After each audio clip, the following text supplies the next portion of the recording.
So hello everyone, this is your Sandeep भैया। और आपको पता है कि आप लोग को एएमयू बीटेक के पीवाईक्यू सीरीज में अपन लोग स्टार्ट करने वाले हैं इसको। ठीक है, तो ये जो चैप्टर है जिसको मैं लेने वाला हूँ दैट इज इलेक्ट्रोस्टैटिक्स। अब मैं छोटे छोटे ईयर वाइज क्वेश्चंस लूंगा, ठीक है, और लगभग पिछले 10 से 15 साल के क्वेश्चंस को मैं सॉल्व करा दूंगा। ठीक है, अब क्या होगा कि अब मैं हर एक चैप्टर का अलग प्लेलिस्ट बना के आपको डाल दूंगा। आपको क्या करना है, देखते रहना है। और जो जिन लोगों ने इस कोर्स को परचेज कर लिया है, very very thankful to you और वेलकम इन दिस कोर्स। ठीक है, यहाँ पर पहले तो तुम्हें क्या करना है, क्वेश्चंस खुद से सॉल्व करना है। और जब क्वेश्चंस नहीं सॉल्व हो रहे हैं तो ईयर वाइज आप यहाँ से देख सकते हो। मैं तो हूं ही आपके लिए यार, कोई मसले वाली बात नहीं है। तो चलो भाई शुरू करते हैं। ओके, तो ये 2022 में आए हुए दो सवाल हैं। एक्चुअली दो सवाल, ये दोनों सवाल जो है इलेक्ट्रोस्टैटिक से 2022 में पूछे गए थे। और दोनों ना तो बहुत ज्यादा टफ हैं और ना ही बहुत ज्यादा इजी हैं। फॉर्मूला बेस्ड सवाल है। अगर आपको फॉर्मूला आता है तो आप एएमयू आराम से क्रैक कर लोगे। हम सिर्फ 4 महीने की प्रिपरेशन करा के अपने बच्चों को एएमयू में टॉप 100 में रैंक क्यों ही नहीं दिलवा रहे हैं, बिकॉज वी नो क्या किस तरीके के क्वेश्चन बनने वाले हैं। ठीक है, तो पहले चलो हम लोग क्वेश्चन सॉल्व करते हैं। ठीक है, पहला सवाल जो 2022 में आया था, 2022 में आया था, ये आपके सामने है। ठीक है, इसमें बोला जा रहा है, क्वेश्चन तो आपके पास होगा ही, लेकिन इसमें बोला जा रहा है, देखिए इसमें बोला जा रहा है कि एक यहाँ पे दो चार्ज दिया गया है, पॉइंट ए और पॉइंट बी पर दो चार्ज दिया गया है, दैट इज प्लस क्यू और माइनस क्यू। ठीक है, इन दोनों के बीच की लेंथ दे दी गई है, दैट इज 2l, है ना, 2l दे दी गई है। और सी इसका मिड पॉइंट है और यहां से एक रिंग रखा गया है। अब क्वेश्चन में बोला जा रहा है कि अगर इस प्लस क्यू चार्ज को सी से डी तक लेकर आया जाए, अगर ये प्लस क्यू चार्ज सी से डी तक जाता है तो बताइए वर्क डन कितना होगा। work done in moving a charge plus q charge along the semiconductor CRD। ठीक है, तो इलेक्ट्रोस्टैटिक्स में वर्क डन का फॉर्मूला सबने पढ़ा होगा। वर्क डन कुछ नहीं होता है, work done is equal to होता है Q डेल्टा V। ठीक है, ये फॉर्मूला क्या कहता है, ये फॉर्मूला ये कहता है कि किसी भी इलेक्ट्रिक फील्ड में, suppose that it's a electric field, it's a एक ऐसा भी हो सकता है, इसमें कोई पॉइंट ए है और कोई पॉइंट बी है। इस पॉइंट ए से किसी क्यू चार्ज को बी तक लाने में, चाहे जिस भी पाथ से लेकर आओ, बी तक लाने में जो काम करना पड़ता है, जो काम करना पड़ता है that is Q delta we होता है। या फिर आपको पता है, आपको पता है कि जो पोटेंशियल डिफरेंस का बेसिक फॉर्मूला था वो क्या था, potential difference is equal to what, that is work done upon charge. किसी क्यू चार्ज को, किसी क्यू चार्ज को पॉइंट ए से पॉइंट बी तक लाने में जो काम करना पड़ता है, किसी यूनिट चार्ज को पॉइंट ए से बी तक लाने में जो काम करना पड़ता है, उसको अपन लोग क्या बोलते हैं, पोटेंशियल डिफरेंस बोलते हैं। तो यहां से अगर मैं क्यू से इधर मल्टीप्लाई कर दूं तो वर्क डन निकल के आ जाता है। ठीक है, तो ये बेसिक फॉर्मूला अपने को याद होना चाहिए। ठीक है, तो ये आई थिंक मैं मान के चलता हूँ कि फॉर्मूला सबको याद होगा। नहीं याद है तो तुम मेरे लेक्चर्स देख सकते हो, फ्री में भी अवेलेबल है और पेड भी अवेलेबल है। ठीक है, अब कहां से, अब साहब अगर मैं इसको लिखूं तो मैं लिखूंगा Q into delta we. Delta we मतलब क्या, फाइनल, जहां लेके जा रहे हो और जहां से लेके जा रहे हो। तो मैं डी पर लेके जा रहा हूं और कहां से लेके जा रहा हूं, सी से लेकर जा रहा हूं। ठीक है, तो ये फॉर्मूला मैं अप्लाई करूंगा। मुझे क्यू पता है किस चार्ज को लेके जा रहा हूं, तो मैं कैपिटल क्यू को लेके जा रहा हूं, तो मैं यहां पे लिख दूंगा क्यू, और डी और सी निकालना है। तो देखो यार, ये पॉइंट चार्ज है। ठीक है, ये पॉइंट ये दोनों पॉइंट चार्ज है। पॉइंट चार्ज, इन दोनों पॉइंट चार्ज की वजह से पहले मैं पोटेंशियल निकालूंगा सी पर। तो अगर मैं पोटेंशियल निकालूं वी सी तो क्या होगा, तो भैया एक तो इसकी वजह से होगा, पॉइंट चार्ज की वजह से, इस पॉइंट चार्ज की वजह से इस डिस्टेंस पर कितना पोटेंशियल होगा। तो हमने पढ़ा हुआ है कि अगर मान लो कोई पॉइंट चार्ज क्यू है, उसकी वजह से अगर मुझे आर दूरी पर कोई ले लेते हैं पॉइंट, कुछ भी पी, अगर आर दूरी पर मुझे पोटेंशियल निकालना हो तो मैं वीपी इज इक्वल टू लिखूंगा व्हाट, के क्यू बाई आर। ये फार्मूला आपने पढ़ा हुआ है, और अगर नहीं पढ़ा हुआ है तो आप लेक्चर देखिए, आपका कॉन्सेप्ट बड़ी कमजोर है। ठीक है, तो चलो आते हैं। तो अपन लोग क्या लिखेंगे, वीसी इज इक्वल टू क्या, इसके वजह से क्या होगा, इस पॉइंट चार्ज की वजह से सी पर क्या होगा, तो दैट विल बी के क्यू बाई, इन दोनों के बीच की दूरी कितनी है, एल, प्लस इसकी वजह से क्या होगा, तो इसकी वजह से होगा के माइनस क्यू अपॉन व्हाट, इन दोनों के बीच की दूरी क्या है, L, दोनों सेम है भैया, कट के जीरो हो गया, तो C का पोटेंशियल तो जीरो था। अच्छा, D का पोटेंशियल भी निकाल लो लगे हाथ, VD कितना होगा, सर जी VD बहुत आसान निकालना है, ऐसे ही निकालेंगे जैसे निकाल रहे थे, इसके वजह से इस पॉइंट पर पोटेंशियल निकालो, तो ये दूरी L है, ए बी L है और ए बी L है, मतलब 3L है, तो मैं लिखूंगा K Q by 3L plus K minus Q upon, अरे इसके वजह से इस पे क्या होगा, दूरी L है, तो ये हो जाएगा that will be like this कि ये 3L हो गया, यहाँ पे K Q minus 3KQ, that is minus 2KQ upon 3, that's it, यहाँ पे लाके पुट कर दीजिए, तो -2। अब देखिए ऑप्शन में K को 1/4 पाई एप्सिलॉन नॉट इसने लिख दिया है, ठीक है, तो K को लिखूंगा 1/4 पाई एप्सिलॉन नॉट, ठीक है, और 3 नीचे है ही, इनटू, ठीक है, इनटू Q अपॉन L, इसने दो ने इसको मार दिया तो क्या हुआ, -Q अपॉन 3 दूना 6, 6 पाई एप्सिलॉन नॉट इंटू L, इस टाइप का कुछ आंसर आ रहा है, तो आपका आंसर कौन सा सही होगा, that answer is right, right option is D. तो ये बहुत इजी सवाल था, बस फार्मूला जिसको आ रहा है उसके लिए बहुत इजी सवाल है, ठीक है। अब आते हैं अपने दूसरे क्वेश्चन पे, ये भी 2022 में ही आया हुआ है, ये भी पोटेंशियल का ही सवाल है, तो तुम्हें एक चीज तो समझ में आ रही होगी, एमयू वाले दो मतलब 2022 में दोनों सवाल जो लिए थे पोटेंशियल से ही लिए थे, हालांकि यहाँ पे इलेक्ट्रिक फील्ड का भी कॉन्सेप्ट लग रहा है, तो चलो भाई देख लेते हैं इसमें भी क्या बोल रहा है कि एक वेरिएबल इलेक्ट्रिक पोटेंशियल का इक्वेशन दिया गया है, देखो ये जो इलेक्ट्रिक पोटेंशियल का इक्वेशन दिया गया है that is variable, of course variable, ये वेरिएबल है, सॉल्यूशन इधर देखते हैं, मैं इसको इरेज कर देता हूँ, ठीक है, ताकि अपन लोग को सॉल्यूशन लिखने में आसानी हो, ठीक है, आप स्क्रीनशॉट ले सकते हो, जो करना है कर सकते हो, ठीक है, चलो इसको लिखते हैं, इसको अपन लोग लेते हैं, इसमें क्या है, इस क्वेश्चन को ध्यान से समझो कि v की जो वैल्यू दी गई है, v जो दिया गया है एक्स वाई जेड मतलब 3D में दिया गया है, और इसका जो दैट इज फॉर्मूला है that is 6x minus 8xy minus 8y plus 6yz, that is the formula of it, okay, मुझे कोई प्रॉब्लम नहीं है। अब इसमें पूछ रहा है कि अगर इस मतलब देखो ये पोटेंशियल का इक्वेशन है, अब चूंकि पोटेंशियल वैरी कर रहा है तो पोटेंशियल वैरी करेगा तो इसकी इसके वजह से इलेक्ट्रिक फील्ड तो उधर होगा ही होगा, और अगर उस इलेक्ट्रिक फील्ड में कोई चार्ज होगा तो उस पर फोर्स लगना ही लगना है, तो बोल रहा है कि अगर इसमें अगर कोई एक पॉइंट एक पोजीशन है 1,1,1 पर 1,1,1 पर अगर 2 कूलाम का चार्ज रखा गया हो तो बताओ इस पे फोर्स कितना लगेगा, तो ये बहुत सिंपल है, अपने को फोर्स का पहले फॉर्मूला समझना होगा कि फोर्स इज इक्वल टू होता क्या है, F इज इक्वल टू होता है that is Q into E, vector F is equal to होता है Q into E in electrostatics में, ठीक है, इलेक्ट्रोस्टैटिक्स में अगर किसी फील्ड में कोई चार्ज रखा गया है तो उस पर फोर्स QE के इक्वल में लगता है, ठीक है, तो अब अपन लोग को जब ये बात पता है तो इसको यूज कैसे करना है, अपने को E अगर पता चल जाए तो फोर्स पता चल जाएगा, अब ई नहीं पता है बस भी पता है, तो ई और भी में एक रिलेशन होता है बहुत प्यारा सा, वो रिलेशन होता है देखो vector E is equal to होता है माइनस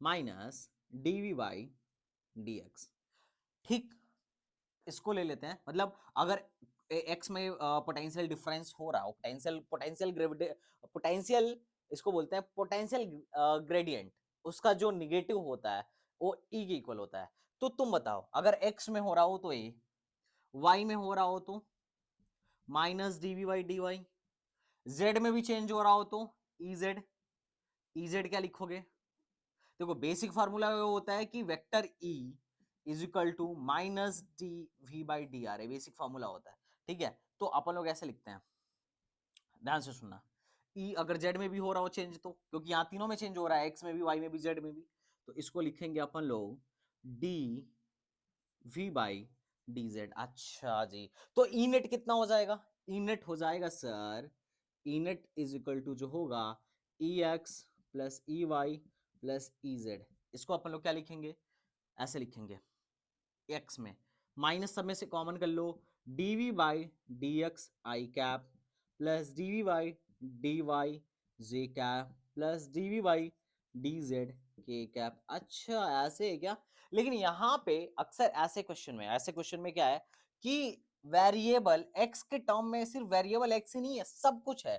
तो यहाँ पे अगर अपन लोग डिफरेंशिएट भी करना चाहे ना तो कर नहीं पाएंगे, इसलिए अपन लोग ना मतलब अगर एक्स के रिस्पेक्ट में डिफरेंशिएट कर रहे हैं तो वाई का एक्स के साथ अपने को रिलेशन नहीं पता है, तो इस केस में अपन लोग ऐसे लिखेंगे, जो कि सबसे फेमस फॉर्मूला है, जो तुमने बार बार बार बार किताबों में देखा होगा। Electric field is equal to minus डवा वी बाई डवा एक्स आई कैप प्लस डवा वी बाई डवा वाई जे कैप प्लस डवा वी बाई डवा जेड के कैप। ये तुमने बार बार ये फॉर्मूला देखा होगा।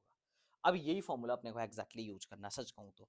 अबे डवा क्या है सर? अरे कुछ नहीं है, that is a partial differentiation. इसको बोलते हैं अपन लोग पार्शियल डिफरेंशिएशन, ठीक है? क्या बोलते हैं दोस्त? Partial differentiation. अब पार्शियल डिफरेंशिएशन का मतलब होता है पार्शियली डिफरेंशिएट करेंगे, मतलब जब x को डिफरेंशिएट कर रहे होंगे, देखो डबा बी बाई डबा एक्स, तो जब x को डिफरेंशिएट कर रहे होंगे तो y और z को कांस्टेंट मानेंगे, और जब y को डिफरेंशिएट कर रहे होंगे तो x और z को कांस्टेंट मानेंगे। सिर्फ जिसके रिस्पेक्ट में डिफरेंशिएट करोगे सिर्फ वही वेरिएबल है, बाकी सब कुछ नहीं है, बाकी सब वही सही है, मौज में है, ठीक है? तो चलो डिफरेंशिएट करते हैं। E इज इक्वल टू मैं ऐसे लिखूंगा, ध्यान से सुनना। E इज इक्वल टू मैं कैसे लिखूंगा? माइनस डवा वी बाई डवा एक्स आई कैप। तो इसको डवा वी को एक्स के रिस्पेक्ट में डिफरेंशिएट करो। तो जब इसको डिफरेंशिएट करोगे तो पहला टर्म है 6x, 6x को डिफरेंशिएट करोगे तो वो बन जाएगा 6। अगला टर्म है माइनस 8y, y तो कांस्टेंट है, तो इसको डिफरेंशिएट करोगे तो हो जाएगा माइनस 8y, ठीक? और इसको डिफरेंशिएट करोगे तो ये तो कांस्टेंट है तो जीरो, ये भी कांस्टेंट है तो जीरो, ठीक है? तो उसको जीरो कर दो, फिर आई कैप लगा दो, ठीक है?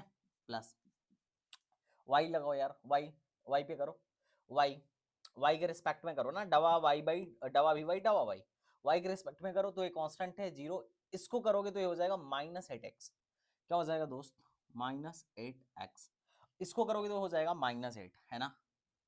और इसको करोगे तो प्लस 6z, क्योंकि z तो कांस्टेंट था, जे कैप प्लस, अगला करो जेड के रिस्पेक्ट में करो तो ए भी कांस्टेंट जीरो, ए भी कांस्टेंट जीरो, ए भी कांस्टेंट जीरो, ए बचेगा प्लस 6y के कैप वनली। ये ई मिल गया। किस पॉइंट पर ई निकालना है? तो 1,1,1, तो x की वैल्यू 1 है, y की वैल्यू 1 है, z की वैल्यू 1 है। अरे यही तो होता है x, y, z। इन तीनों की जगह इनको कंपेयर करो, सबकी जगह पे 1 लिख दो, तो ये हो जाएगा माइनस, देखो 6 और 8 कितना हो जाएगा? तुम बताओ, 6 में से हट गया, अरे बोलो यार, -2i कैप प्लस, ये देखो 8 और 8 16, 16 में से 6 गया -10 जे कैप, यहाँ पे रखना एक तो +6 के कैप। तो ई की जो value I that is minus अंदर घुसा दो, 2i कैप प्लस 10 जे कैप -6 के कैप, ई आ गया। अब अगर मैं इस पॉइंट पे ई का मैग्नीट्यूड निकालूं तो ये हो जाएगा 4 प्लस 100 प्लस 36, है कि नहीं जी? ठीक है, तो ये क्या हो जाएगा? आई थिंक अपन लोग ये काम करते हैं, 4 कॉमन कर लेते हैं, ठीक है? तो ये बाहर हो जाएगा 2, 1 प्लस ये हो जाएगा 25 चौको 100 और 4 9 36 9, ठीक है? ये हो गया 2 इंटू अंडर रूट 35। ये इलेक्ट्रिकल फील्ड की वैल्यू है इस पॉइंट पर, इसका मैग्नीट्यूड है। तो फोर्स कितना होगा? अगर इलेक्ट्रिकल फील्ड की वैल्यू है तो फोर्स कितना होगा? तो F इजिकल टू होता है Q into E.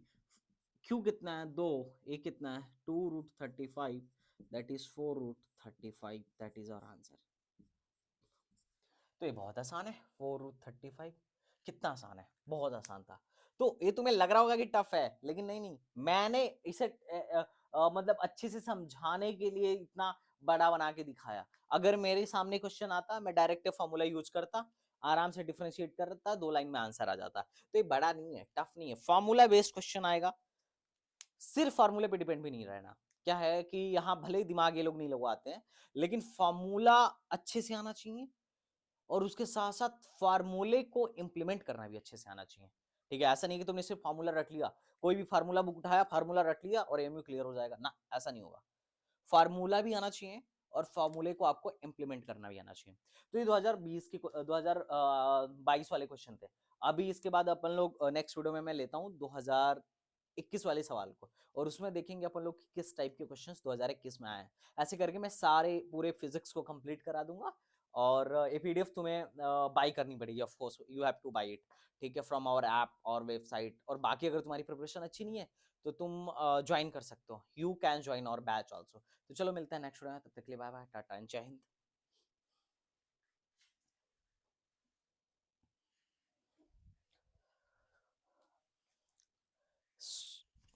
So hello everyone, this is your Sandeep Bhaiya and welcome to STVG and PYQ के सीरीज में, AMU बीटेक एंट्रेंस प्रिपरेशन के PYQ के सीरीज में लास्ट टाइम पर हमने क्या किया था, 2022 के क्वेश्चन को करा था। अभी इसमें हम करेंगे 2021 के क्वेश्चन को, और अगला एक छोटा सा वीडियो होगा जिसमें हम करेंगे 2020 के क्वेश्चन को। अब तुम्हें यहाँ पर AMU के पैटर्न को पकड़ना है, AMU के पैटर्न को समझना है, ताकि तुम इस एग्जाम को बहुत इजीली क्लियर कर पाओ। हमने चैप्टर वाइज PYQs बना दिया है, हर एक चैप्टर में से जितने सवाल पूछे गए हैं अब तक 2022 से लेकर 2002 तक के, सबका हमने चैप्टर वाइज बनाया है, सॉल्यूशन हम यहाँ प्रोवाइड करा रहे हैं। उसमें आंसर की है, पहले खुद सॉल्व करो, आंसर की से मैच करो, अगर गलत हो रहा हो तो ईयर बाय ईयर आके यहाँ पर देखो, और तुम्हें ऑलरेडी चीजें समझ में आएंगी। हाँ, अगर तुमने अब तक बाई नहीं किया है तो डिस्क्रिप्शन बॉक्स में मैंने लिंक दे रखा है, तुम वहां से जाके बाई कर लो। रिस्क मत लो, क्योंकि इतनी फैसिलिटी कोई नहीं देने वाला है कि क्वेश्चन भी दे रहा है, वीडियो सोल्यूशन भी दे रहा है, एंड आंसर भी दे रहा है, एंड सोल्यूशन भी दे रहा है, ऑल दीज थिंग्स। और इसके अलावा वो मतलब वो आदमी कह रहा है कि चलो तुम्हारे मन में कोई डाउट हो तो चैट बॉक्स में पूछो, ठीक है। तो अपन लोगों ने तो ग्रुप तक बना रखा है बच्चों के लिए, तो वी आर फुल्ली डेडिकेटेड, ठीक है। अपने अपनी यूनिवर्सिटी है तो इस एग्जाम के लिए तो इतना डेडिकेशन बनता है गाइस। तो चलो शुरू करते हैं। 2022 में 3 सवाल आए थे मेनली, और तीनों में बहुत सिंपल सा कॉन्सेप्ट लगाया था। पहला थोड़ा सा जो क्वेश्चन है वो इलेक्ट्रिक फील्ड से रिलेटेड है। यहाँ पर तुम देख रहे होगे कि इलेक्ट्रिक फील्ड लाइंस दी गई हैं, और 4 ऑप्शन दिया गया है, और 3 पॉइंट्स ले लिया है, 1 A B और C। जहां पर ए पर इलेक्ट्रिक फील्ड इंटेंसिटी ई है, बी पर ईबी है, और सी पर ईसी है। तो आपसे ये पूछा जा रहा है कि ई ईबी और ईसी को कंपेयर करके बताइए। तो हमने एक कॉन्सेप्ट पढ़ा था कि जिस पॉइंट पर जितना ज्यादा इलेक्ट्रिक फील्ड होगा, उस पॉइंट पर इलेक्ट्रिक फील्ड की इंटेंसिटी उतना ज्यादा होगा। मतलब जहां पर इलेक्ट्रिक फील्ड लाइंस जितना ज्यादा होंगी, वहां पर इंटेंसिटी उतना ज्यादा होगा। या फिर जहां पर इलेक्ट्रिक फील्ड लाइंस जितनी पास पास होंगी, वहां पर इलेक्ट्रिक फील्ड ज्यादा होगा। और अगर इलेक्ट्रिक फील्ड लाइंस बहुत दूर दूर हैं, बहुत दूर दूर है, तो इसका मतलब है वहां पे इलेक्ट्रिक फील्ड की इंटेंसिटी कम है। और अच्छा, एक बात और अगर दो, मान लो 2 पॉइंट्स हैं जिनके बीच इलेक्ट्रिक मतलब दूरी जो सेम है, तो इसको बोलेंगे कि इन दोनों पॉइंट्स पर क्या है, इलेक्ट्रिक फील्ड की इंटेंसिटी सेम है ना। जैसा कि यहाँ पर तुम्हें दिख रहा होगा, क्या दिख रहा है कि पॉइंट ए के पास से 1 2 3 4 5 5 इलेक्ट्रिक फील्ड लाइंस गुजर रही हैं, और इन सब की बीच की दूरी मान लेते हैं जो भी है, वही सेम सी के साथ वही हिस्सा हो रहा है। इसका मतलब इलेक्ट्रिक फील्ड लाइंस की इंटेंसिटी यहां पर जितना होगी, वही यहां पर भी होगी। यस और नो? हाँ जी। लेकिन इसके पास क्या है कि इलेक्ट्रिक फील्ड लाइंस दूर दूर है, तो इसकी इलेक्ट्रिक फील्ड की इंटेंसिटी यहां पर इसके पास, बी के पास कम होगी। तो मैं कह सकता हूं कि जो इंटेंसिटी ए की होगी, वही इंटेंसिटी सी की होगी। लेकिन बी की जो होगी इससे कम होगी, बी की जो होगी इससे कम होगी। तो एक सवाल जो था, मैं मतलब कॉन्सेप्ट बेस्ड था, कॉन्सेप्चुअल सवाल था, जो सब बच्चा करके आए होंगे। अगर तुम अब तक नहीं की हो इस सवाल को तो पढ़ाई करो, क्योंकि तुम्हारा बेसिक बहुत कमजोर है। चलो इस सवाल को अपन लोग करते हैं, इस सवाल को मैं इधर करता हूँ। अब इसको अपन लोग मिटा देते हैं, ठीक है।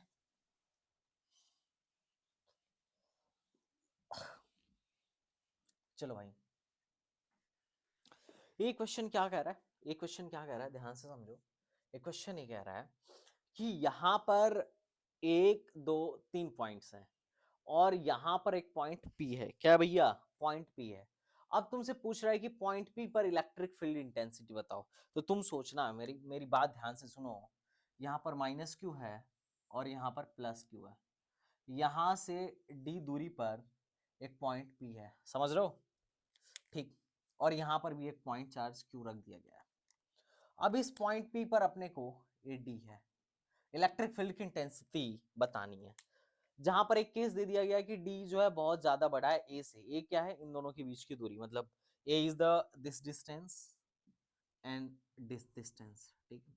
तो अगर मैं कुछ पल के लिए इस Q को पहले भूल जाऊं, देखो मुझे अगर इलेक्ट्रिक फील्ड इंटेंसिटी यहां पर लिखनी होगी ना, तो मैं बोलूंगा कि जो ई नेट होगा वो तीनों चार्जों की वजह से होगा, इसके वजह से भी, इसके वजह से भी और इसके वजह से भी।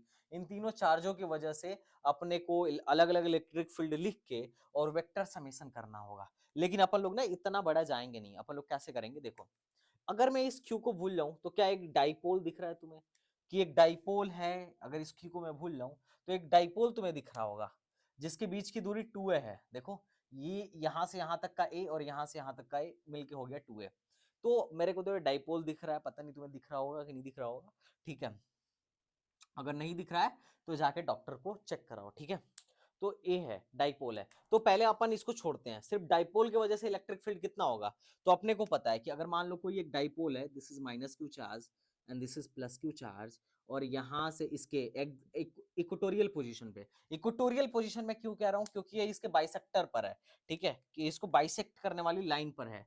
यहां से डी दूरी पर अगर मुझे निकालना पड़े, या आर दूरी पर मुझे निकालना पड़े, जो तुम फार्मूला रट के आए हो, तो किधर की तरफ होता है इलेक्ट्रिक फील्ड की वैल्यू? इधर की तरफ होता है। और कितना होता है? वो होता है, ध्यान से देखना, इधर की तरफ होता है और होता है के केपी बाई आर क्यू। और अगर इसके एक्सियल पोजीशन पे कहीं पूछता तो होता 2 kp/r क्यू। आई थिंक हर एक बच्चा ये रट के बैठा होगा। अगर नहीं रट के बैठे हो तो बेसिक कमजोर चल रहा है, ठीक है। लिंक दे दूंगा, वीडियो की लिंक डिस्क्रिप्शन में दे दूंगा, देख लेना, ठीक है। चलो, तो अब इसका मतलब अपन लोग निकालते हैं kp/r क्यू, ठीक है। अच्छा, p की वैल्यू क्या होती है? p होता है q इंटू दोनों चार्जों के बीच की दूरी, ठीक है ना, लेंथ ऑफ डाइपोल, तो दैट इज 2l। तो ये चीज अपने को याद रखनी है, ये चीज अपने को आना चाहिए, और अगर नहीं आ रहा है तो कोई बात नहीं है, इस वीडियो से सीख लो, ठीक है। चलो भैया जल्दी निकालो। देखो इसके वजह से ई जो होगा इन दोनों की वजह से इधर होगा, जिसकी वैल्यू मैंने लिख दिया के पी बाई डी क्यूब। अच्छा, और इसके वजह से इलेक्ट्रिक फील्ड कितना किधर होगा? तो ये तो पॉजिटिव चार्ज है, तो इसके वजह से जो इलेक्ट्रिक फील्ड होगा दैट विल बी अपवर्ड, और कितना होगा? के क्यू बाई डी स्क्वायर। अभी दोनों वेक्टर क्वांटिटी है, इसको अपन लोग सम कर लेते हैं। तो ये दो वेक्टर हैं जो कि 90 डिग्री पर हैं। इधर क्या है? के क्यू बाई डी स्क्वायर। इधर क्या है? अच्छा, यहाँ पे पी नहीं चलेगा, क्यों? क्योंकि इसने पी के टर्म में ऑप्शन दिया ही नहीं है। तो अपन पहले पी को हटाते हैं, तो ये हो जाएगा के। पी की जगह पे अपन लोग लिख लेंगे 2,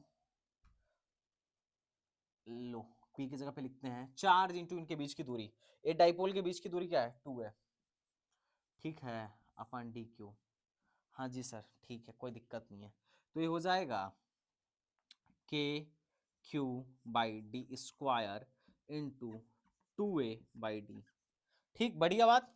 मैं मान लेता हूं इसको E, तो ए वाला टर्म भी जो हो जाएगा E हो जाएगा, ठीक है। तो ये पूरा इसका इलेक्ट्रिक फील्ड क्या है? E into 2a/d। अब मैं ऐसा क्यों किया हूं ये तुम्हें अभी समझ में आ जाएगा, क्योंकि मैं ज्यादा लिखना नहीं चाहता हूं। अब दो वेक्टर अगर परपेंडिकुलर हो तो इनका रिजल्टेंट क्या होगा? इधर कहीं होगा, और कितने के बराबर होगा? तो ये होगा E का स्क्वायर प्लस इसके स्क्वायर के बराबर, ई स्क्वायर इंटू 2a अपन डी के होल स्क्वायर के बराबर। मैं उसको इधर इधर सॉल्व कर देता हूँ, ई स्क्वायर कॉमन ले लो, तो इधर हो जाएगा ई, और ई की वैल्यू क्या मान रखा है तुमने? K q by d square under root में 1 plus 4a² upon d square. Solve करियो जरा, 4q upon d square plus 4a² upon में डी, तो ये हो गया क्यूब। तो k q upon d q, d square plus 4a² कौन सा आंसर है?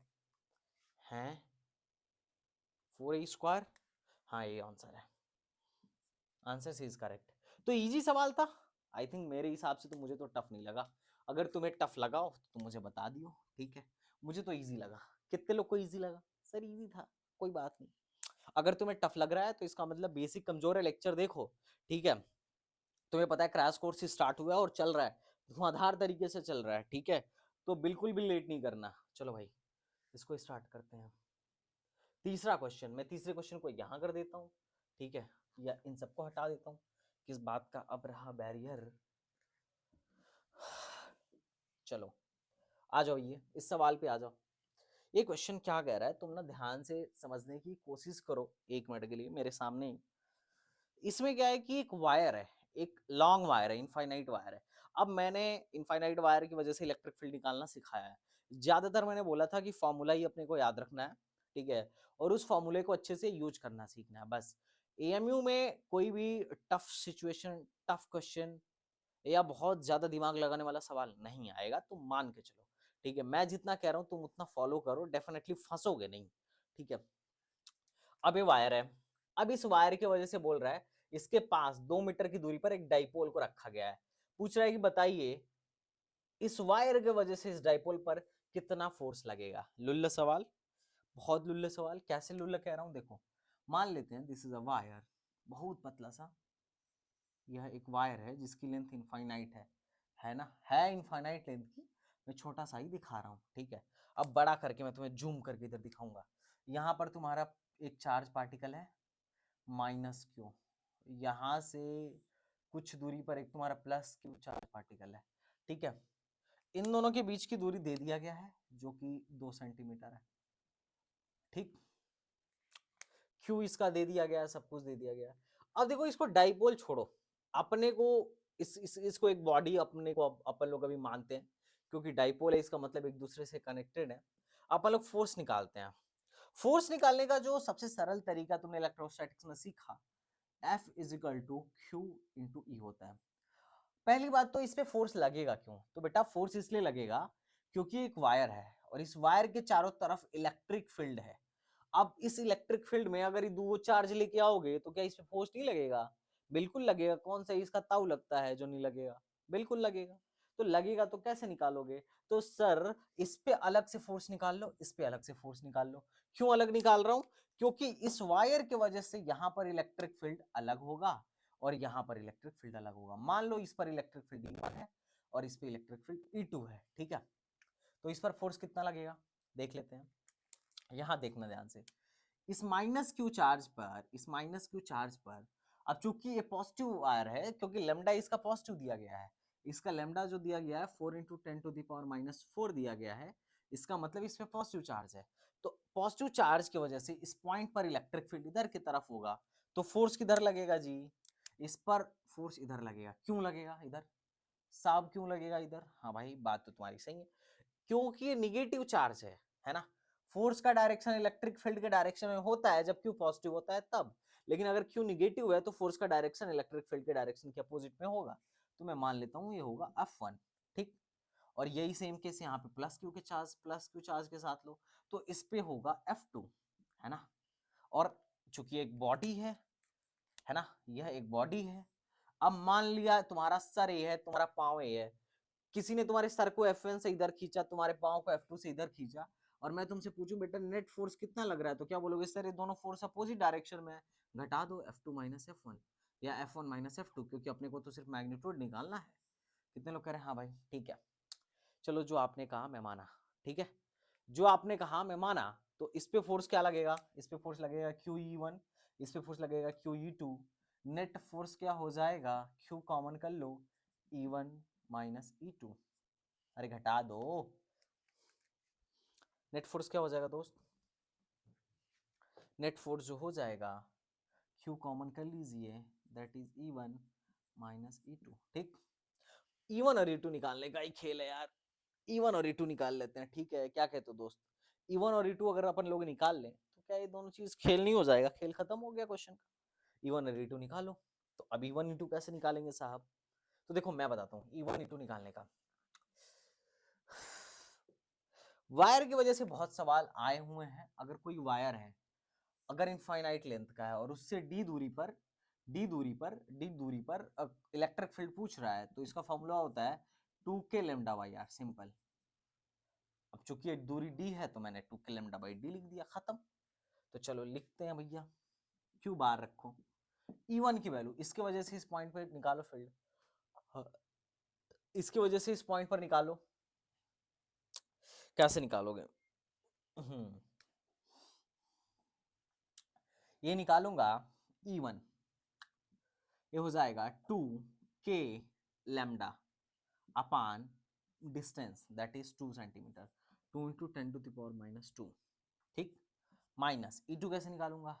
साहब E2 जो होगा ये भी होगा 2k लैम्डा अपान डिस्टेंस। तो देखो यहां से यहां तक की डिस्टेंस 2 इंटू 10⁻³ दी है, तो इसको अपन लोग देखो क्या लिख सकते हैं, ध्यान से समझना, 2 इंटू 10⁻² प्लस, क्योंकि यहाँ से यहाँ तक तो 2 है और यहाँ से यहाँ तक 2 इंटू 10⁻³ है। हालांकि यही बड़ा है, लेकिन मैंने बनाया ऐसा है कि ताकि तुम्हें जूम करके दिखा रहा हूँ, है ना, कौन से पार्ट को जूम कर रहा हूँ तुम्हें समझ में आ गया होगा। एक काम करो, Q को कॉमन करो, 2k लेमडा को कॉमन करो, और अपान में से, अपॉन में ये जो चीज है, ये जो चीज दोनों में नहीं, ये चीज दोनों में सेम है लेकिन कॉमन नहीं हो सकती है।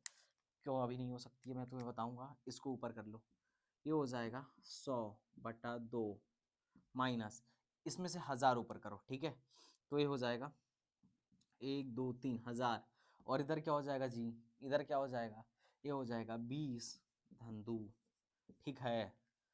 सॉल्व होने में आंसर इसका मैंने ऑप्शन नहीं लिखा है क्या, चलो कोई बात नहीं, ऑप्शन नहीं लिखा है तो कोई बात नहीं। 2 इंटू क्यू को इधर रखो, क्यू की वैल्यू दे रखी है 2 इंटू 10⁻⁸, ठीक है, ठीक है, चलो ये हो जाएगा तुम्हारा 50, और ये कितना हो जाएगा जी 22, तो ये हो जाएगा, इसको अपन लोग काटते हैं तो ये 500/11, ठीक है, चलो एक 2, क्यू की वैल्यू रख दिया, k की वैल्यू रख दो 9 इंटू 10⁹, लैम्डा की वैल्यू भी रख दो जी 4 into 10⁴, 4 into 10⁻⁴ into 50 minus 500/11। Solve करिए जी, कितना आ रहा है, देखो 2 दूनी 4, 4 चौको 16, या इसको अपन लोगों ने लिख लिया 36 × 4 इंटू, देखो इधर से एक चला गया और इधर बचा 10⁻⁵, 10⁻⁵, ठीक है। अरे 9 में से 8 गया, एक इधर से घट गया, 10⁻⁵ बचा, और एक क्या, 11 पचे 55, ठीक है, 550 माइनस 500/11, लो हो गया तुम्हारा सॉल्यूशन, ये आ गया, ये देखो कितना आ रहा है, 4 छक्के 24, 4 3 12, 144, ठीक है, अपॉन में 11 इंटू 10⁻⁵ इंटू 50, 11 ग्राम 144, सॉरी नहीं कटेगा, सॉरी दोस्त, मुझे लगा कट गया, चलो कोई बात नहीं, नहीं तो ये हो तो गया यार, ठीक है, इससे काट दो 144 × 5 इंटू 10⁻⁴/11, इसको और चाहो तो सॉल्व कर लो, ठीक है, जैसे, अरे ये तो मैथ है, वैसे भी मेरा मैथ कमजोर है, 5 चौको 20, 5 चौको 20 2 22, 5 कम 5 2 7/11 10⁻⁴, तो एक जीरो यहाँ से उठा के इसको 10⁻³ कर दो। अब पॉइंट में वैल्यू आ रही होगी, सॉल्व करके दिखा देना, ऑप्शन यहाँ दिया नहीं हूँ तो इसलिए मैं कैलकुलेट करके शो नहीं कर पा रहा, बट कोई बात नहीं, कॉन्सेप्ट क्लियर हुआ। सेम डिट्टो सवाल, एएमयू के सवाल है 2021 के, किसी में कोई दम नहीं था, है कि नहीं, आराम से कर सकते हो, इफ अगर आपका कॉन्सेप्ट क्लियर है तो एएमयू के सवालों में कोई दम नहीं है, ठीक है। एएमयू बीटेक की एंट्रेंस की तैयारी कराने की जिम्मेदारी हमारी, ठीक है, आइए आप हमारे साथ जुड़िए और एएमयू बीटेक की तैयारी करिए, चैनल को सब्सक्राइब करके रखिए क्योंकि सबसे ज्यादा काम आने वाला है चैनल, ठीक है। तो चलिए मिलते हैं नेक्स्ट वीडियो में, तब तक के लिए बाय बाय, टाटा, जय हिंद।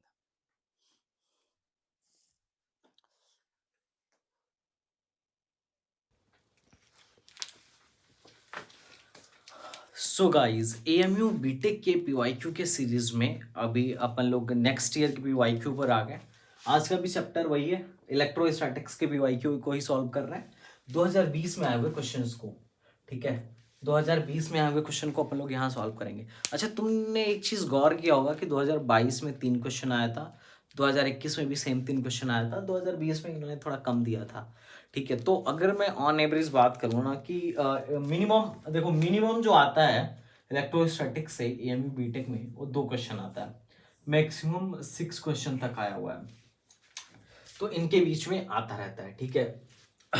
इसके बाद बात करूंगा करंट इलेक्ट्रिसिटी की, क्योंकि यहां से 4 से 5 सवाल ऑन एन एवरेज बनते रहते हैं, ठीक है। तो ये चैप्टर्स, जितने भी चैप्टर्स इंपॉर्टेंट हैं वो मैं यूट्यूब पर भी फ्री में प्रोवाइड करा रहा हूँ। बाकी अगर तुम्हें पूरा चाहिए होगा तो तुम्हें ये सारे वीडियो सॉल्यूशंस जो है चैप्टर वाइज पीवाईक्यूज के अंदर मिल जाएंगे, पीवाईक्यूज भी और उनके वीडियो सॉल्यूशंस भी। आई थिंक अभी प्राइस बहुत कम है, 499 रुपये है, ठीक है। उसमें तुम्हें बाई कर लेना चाहिए मेरे हिसाब से, तो क्योंकि इतना ज़्यादा कहीं पे भी नहीं मिलने वाला है तुम्हें, बढ़िया। बाकी तुम्हारी इच्छा। तो चलो भाई शुरू करते हैं, ठीक है। तो एएमयू में ये जो 2 सवाल आया था, एक तो बहुत इजी दे दिया था इन लोगों ने, मतलब किसी काम का सवाल नहीं था, मतलब कुलाम्स लॉ को उठा के दे दिया था। और जो दूसरा इन्होंने क्वेश्चन दिया हुआ था, ये दिया हुआ है इससे किसे, कैपेसिटर से। मैं रुको ऑप्शंस भी लिख देता हूँ, वरना तुम कहोगे सर कैसे मुझे पता चलेगा आपने कैसे कराया, सही कराया या गलत कराया। चलो ऑप्शंस भी लिख देते हैं। पहला ऑप्शन कह रहा है कि 2:1, बी ऑप्शन कह रहा है 5:1, सी क्वेश्चन कह रहा है 4:5, डी क्वेश्चन कह रहा है 5:4, ठीक है। यहाँ पे भी ऑप्शंस ले लेते हैं अपन लोग। चलो इसको जब करेंगे तो इसका ऑप्शन लेंगे। अब देखो इस क्वेश्चन में क्या बोला गया है, इस क्वेश्चन में कुछ नहीं बोला गया है एक्चुअली। देखो कैपेसिटर क्या है, कैपेसिटर एक एनर्जी स्टोरिंग डिवाइस है। कैपेसिटर अपन लोग क्यों खरीदते हैं, क्यों यूज करते हैं? अरे पंखे में कंडेंसर यूज करते हो, क्यों करते हो? क्योंकि वो एनर्जी को स्टोर करके रखता है ना। अब एनर्जी स्टोरिंग डिवाइस है, एनर्जी स्टोर करके रखता है। तो यहाँ पे देखो क्या है, शुरू में जो था, शुरू में सर्किट क्लोज था। तो जब सर्किट क्लोज था तो दोनों के क्रॉस पोटेंशियल डिफरेंस V और V था। तो मैं पहले कैपेसिटर के बारे में थोड़ा सा आइडिया देता हूं, ज्यादा नहीं, थोड़ा सा आइडिया देंगे अपन लोग। पहला मान लेते हैं एक कैपेसिटर है, हालांकि ये मैं पैरेलल प्लेट कैपेसिटर बना रहा हूं। तो इस कैपेसिटर के अगर अक्रॉस पोटेंशियल डिफरेंस V है, ठीक है, तो C इज इक्वल टू होता है, C इज इक्वल टू होता है, ठीक है, Q/V, ठीक है। बात समझ में आ रहा है? अगर इस कैपेसिटर पर चार्ज Q है और कैपेसिटर के अक्रॉस पोटेंशियल डिफरेंस V है, तो इस पे कितना इस कैपेसिटेंस की वैल्यू क्या होगी? C is equal to Q/V होगी। थोड़ा सा उल्टा चलते हैं। एक कैपेसिटर है, एक कैपेसिटर है, एक कैपेसिटर है। अगर मैं बोलूं कि इस कैपेसिटर की कैपेसिटेंस जो है वो C है, इस कैपेसिटर की कैपेसिटेंस क्या है? C है, और इसके अक्रॉस अगर V वोल्टेज लगाया जाए तो बताइए कितना चार्ज ले जाएगा? तो चार्ज कितना लेके जाएगा, ये कितना चार्ज इस पे स्टोर हो जाएगा? तो Q is equal to C into delta V, इसके क्रॉस का पोटेंशियल। सिंपल, ये तुम्हें याद रखना है, ठीक है। बात समझ में आ रही है? ये चार्ज तुम्हें याद रखना है। अच्छा, तो भैया आपने बोला था यार ये कैपेसिटर जो है एक एनर्जी स्टोरिंग डिवाइस है, ठीक है। एनर्जी स्टोरिंग अगर डिवाइस है तो अगर 2 केस में तुमसे एनर्जी पूछा जाएगा, 2 केस में, case number first and case number second, तुम ध्यान से सुनना, ये फॉर्मूला याद रखना पहले तो, ठीक है। ये दोनों फॉर्मूला याद रखना। केस नंबर फर्स्ट में पूछा जाएगा पहला, अगर बैटरी, इफ बैटरी कनेक्टेड, अगर बैटरी कनेक्टेड है, जैसे मान लो अगर बैटरी कनेक्टेड है, जैसे मान लो एक कैपेसिटर है, एक कैपेसिटर जिसकी कैपेसिटेंस C है, इसको V वोल्ट के बैटरी से जोड़ दिया, या इसके अक्रॉस जो पोटेंशियल वो तुम्हें भी पता है, तो इस केस में कितना एनर्जी स्टोर कर रहा होगा? तो इसकी एनर्जी जो स्टोर हो रही होगी दैट इज हाफ CV², ठीक है। और दूसरा केस आएगा कि बैटरी कनेक्टेड नहीं है, लेकिन हमें ये पता है कि कैपेसिटर पर चार्ज कितना है।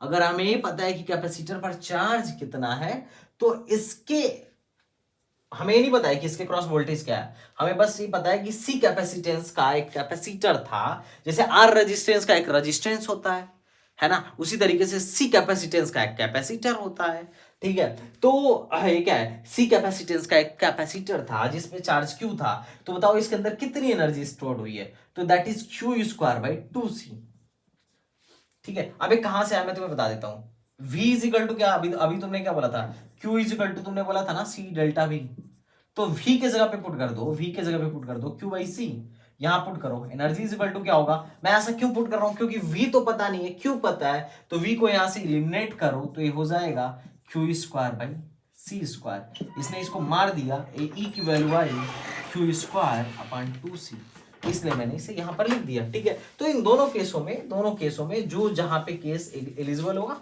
अपन लोग वहां अप्लाई करेंगे। ठीक है, चलो, तो ये कैपेसिटर की बेसिक बात थी कि कैपेसिटर के अंदर कितनी एनर्जी होती है, अगर पोटेंशियल, जैसे तुमने पढ़ा होगा कि मान लो जैसे एक बात तुम जानते होगे, जैसे कैपेसिटी जैसे रजिस्टर है वैसे कैपेसिटर है, रजिस्टर भी सर्किट का एलिमेंट है, कैपेसिटर भी सर्किट का एलिमेंट है, लेकिन इन दोनों का काम अलग अलग है ना।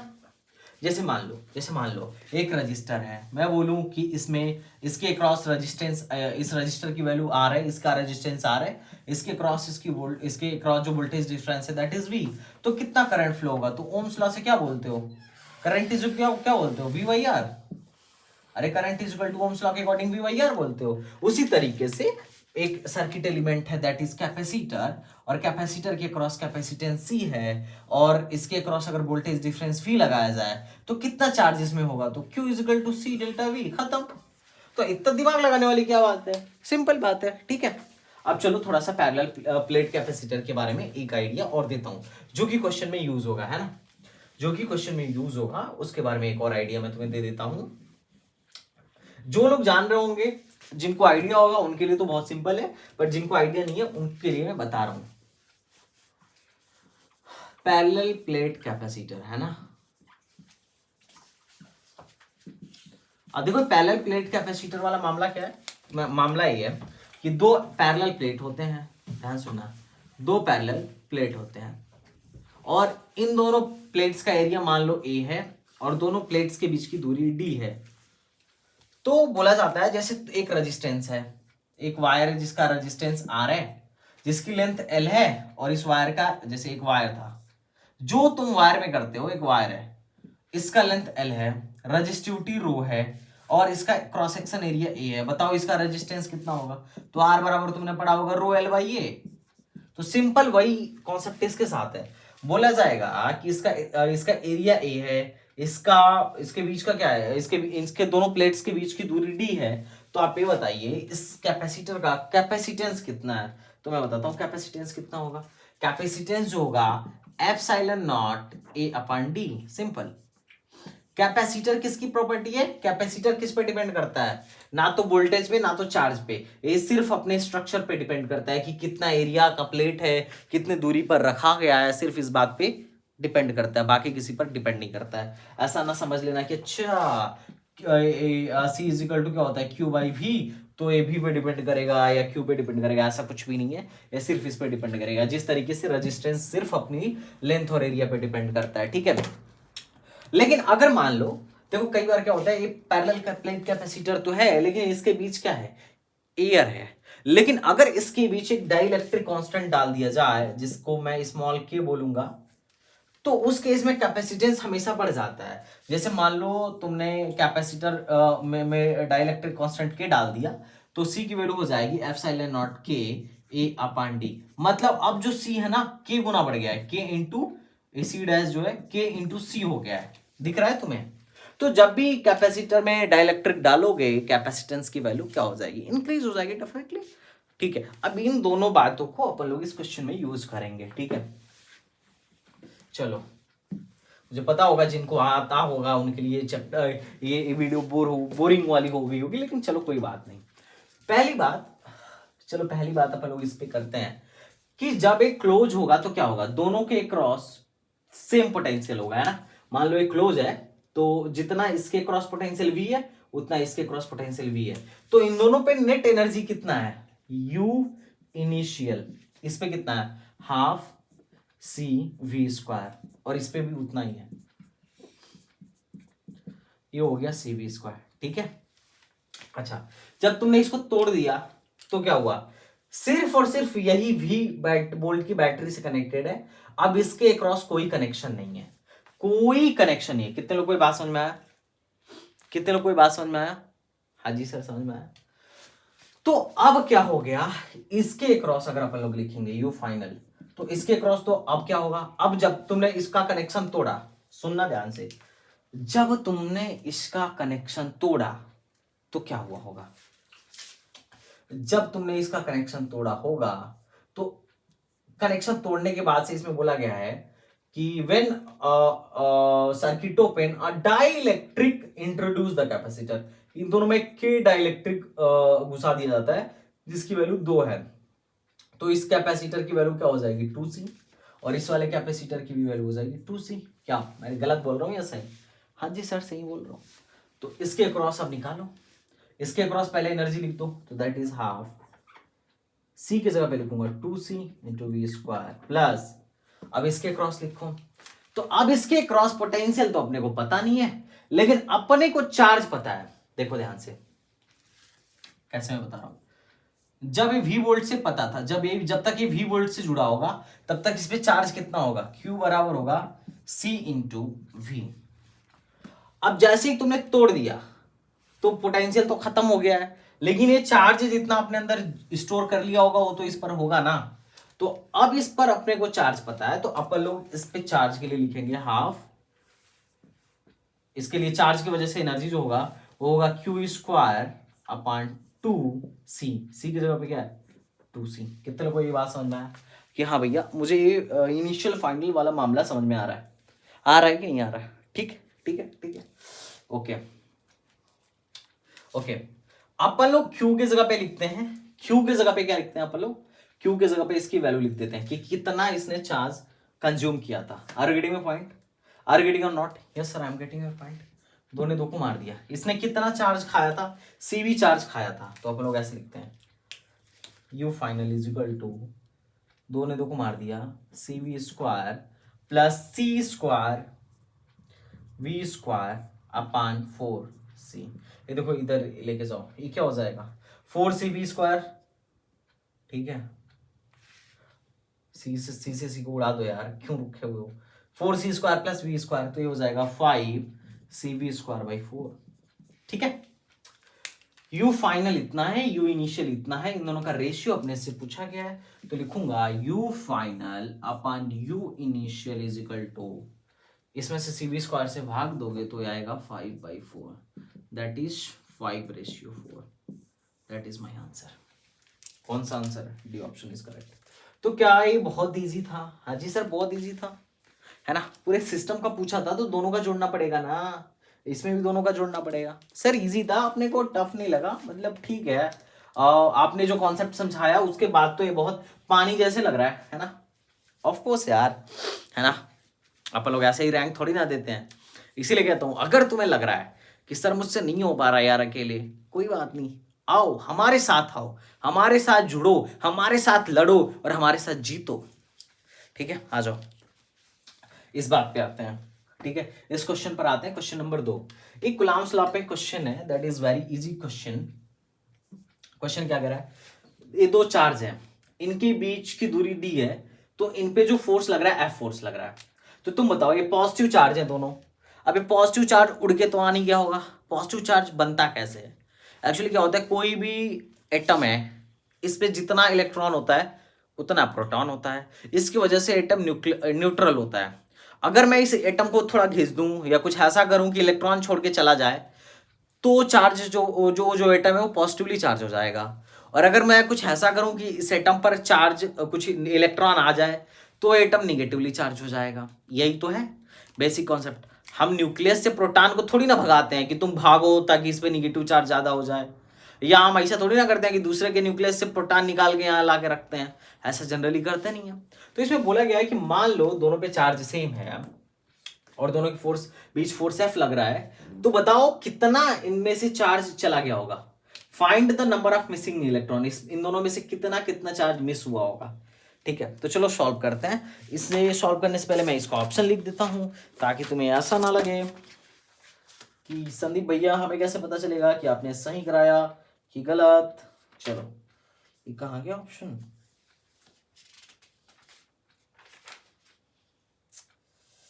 कहाँ गया?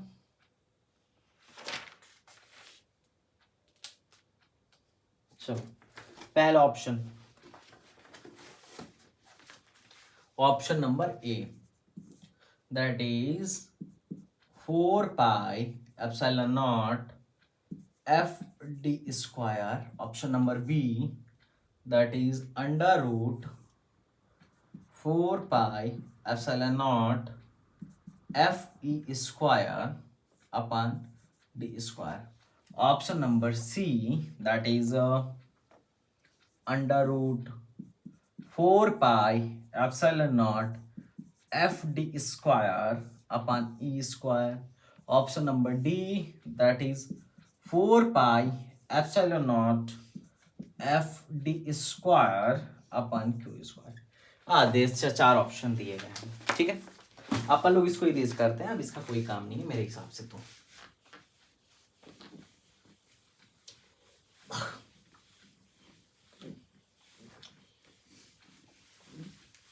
अब गाइस कहानी सुनना, ठीक है. ये प्लस क्यू चार्ज कैसे बना होगा? मान लो एक गोला रहा होगा, एक चार्ज पार्टिकल रहा होगा, इस पे प्लस क्यू चार्ज उड़ के तो आया नहीं होगा. मान लेते हैं कि इस पे n इलेक्ट्रॉन जो है छोड़ के चले जाते हैं, तो उसकी वजह से इस पे प्लस क्यू चार्ज आ जाता है. ठीक है, अगर n इलेक्ट्रॉन छोड़ के गए हैं तो इसका मतलब इस पे चार्ज कितना है टोटल? एक क्यू की वैल्यू कितनी है? प्लस n इंटू ई. ई जो होता है क्या है? ई जो है 1.9 इंटू 1, अरे ई जो है 1.6 into 10 to the power 9 minus 19 coulomb charge है ना. ई का मैग्नीट्यूड जो होता है, जैसे मान लो एक इलेक्ट्रॉन चला गया, सोचो एक एटम है, इसमें मैं बोलूं एक इलेक्ट्रॉन चला गया तो ये एक प्लस आ जाएगा. अब इलेक्ट्रॉन का कितना मैग्नीट्यूड था? Minus 1.6 into 10 to the power minus 19. तो अब इस पे कितना चार्ज आ गया? इस पे plus 1.6 into 10 to the power minus 19 charge आ गया. अगर n जाएगा तो n ई चार्ज आ जाएगा. ठीक है, समझ में आया? तो इस पे n ई चार्ज आया है, दूसरे वाले पर भी n ई चार्ज ही आया होगा, और क्या, क्योंकि दोनों पे सेम चार्ज है ना, तो इस पर भी n ई चार्ज आया है. इन दोनों के बीच की दूरी d है, इन पे लगने वाला फोर्स F है. तो F बराबर कूलम ने क्या बोला था? K Q1 Q2, तो ये हो जाएगा Q square upon D square है. F इक्वल टू हो जाएगा K, Q के जगह पे क्या लिखोगे? N square E square upon D square. Yes और नो? यस सर, बिल्कुल लिखेंगे. अपने को N की वैल्यू निकालनी है, तो ये हो जाएगा F D square upon K E square is equal to N square. तो N की जो वैल्यू आएगी वो आएगी अंडर रूट में, ध्यान से सुनना. K की वैल्यू लिख दो तो 1/4 पाई एप्सिलॉन नॉट क्या हो जाएगा? ये ऊपर चला जाएगा, ये हो जाएगा 4 पाई एप्सिलॉन नॉट. D को बाहर ले लो, D स्क्वायर बाहर लोगे रूट से तो D हो जाएगा, अपन E स्क्वायर बाहर लो. अच्छा, इसने D स्क्वायर स्क्वायर भी अंदर ही रखा है तो रख लो. ये क्या हो जाएगा? F D square upon E square. कुछ ऐसा सा मिल रहा है क्या? हाँ मिल रहा है. C option, C option is correct. तो ये थे एएमयू के सवाल जिनमें कोई दम नहीं है, अगर आपने अच्छे से पढ़ाई करी है तो. ठीक है, बहुत इजी क्वेश्चन है. अगर आपसे एएमयू के क्वेश्चंस नहीं लगते हैं तो हमसे संपर्क करिए. We will definitely help you and we will help you to achieve your dream college, dream university. Okay, तो चलिए मिलते हैं नेक्स्ट वीडियो में. तब तक के लिए बाय बाय, टाटा एंड जय हिंद.